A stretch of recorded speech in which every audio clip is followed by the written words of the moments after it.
MLA ಪುತ್ರಿಯ ದರ್ಪದ video viral. ಕಪಾಳ ಮೋಕ್ಷ ಮಾಡಿಲ್ಲ ಎಂದವಳ ಅಸ್ಲಿಯತ್ತು ಬಯಲು.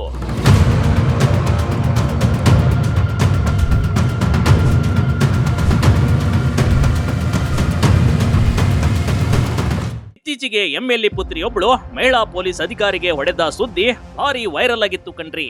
ಆದ್ರೆ ಅಂದು ಯಾವುದೇ ವಿಡಿಯೋ ಸಾಕ್ಷ್ಯ ಇರಲಿಲ್ಲ. ಸದ್ಯ ಎಂಎಲ್ಎ ಪುತ್ರಿಯ ದರ್ಪದ ವಿಡಿಯೋ ಸೋಷಿಯಲ್ ಮೀಡಿಯಾದಲ್ಲಿ ವೈರಲ್ ಆಗ್ತಿದೆ ನೋಡಿ.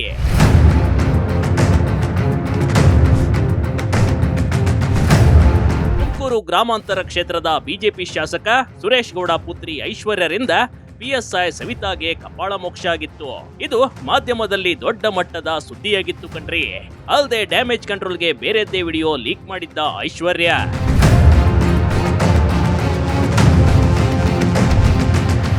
ಪಿಎಸ್ಐ ಸವಿತಾಗೆ ಕಪಾಳ ಮೋಕ್ಷದ ವಿಡಿಯೋ ಲೀಕ್. 12 ದಿನಗಳ ಬಳಿಕ ವೈರಲ್ ಆಗುತ್ತಿರುವ ವಿಡಿಯೋ.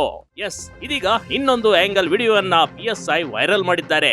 ಈಕೆಯ ದರ್ಪದ ವಿಡಿಯೋ ಸೋಷಿಯಲ್ ಮೀಡಿಯಾದಲ್ಲಿ ಹರಿದಾಡ್ತಿದೆ. 12 ದಿನಗಳ ನಂತರ ವಿಡಿಯೋ ವೈರಲ್ ಆಗಿದ್ದು, ಕಪಾಳ ಮೋಕ್ಷ ಮಾಡಿದ್ದು ಪಿಎಸ್ಐ ಅಲ್ಲ, ಬದಲಿಗೆ ಐಶ್ವರ್ಯಳನೆ ಅನ್ನೋದು ವಿಡಿಯೋದಲ್ಲಿ ಸಾಬೀತಾಗಿದೆ ನೋಡಿ.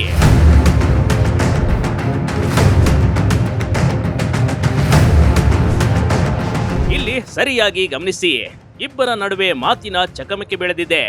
ಇಬ್ಬರ ನಡುವೆ ಮಾತಿಗೆ ಮಾತು ಬೆಳೆದಿದೆ.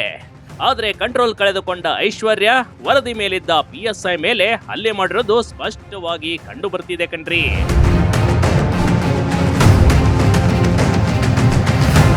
ಸದ್ಯ ಎಲ್ಲೆಡೆಯೂ ಪರ ಮತ್ತು ವಿರೋಧದ ಚರ್ಚೆಗಳು ನಡೆಯುತ್ತಿವೆ. ಇಲ್ಲಿ ತಪ್ಪು ಯಾರದೇ ಇರಲಿ, ಇಬ್ಬರ ಬಗ್ಗೆ ತನಿಖೆ ನಡೆಸಲಾಗ್ತಿದೆ. ಸದ್ಯ ಈ ವಿಡಿಯೋ ಬಹಳ ಚರ್ಚೆಗೆ ಕಾರಣವಾಗಿದೆ. Big TV Karnataka, Mandya.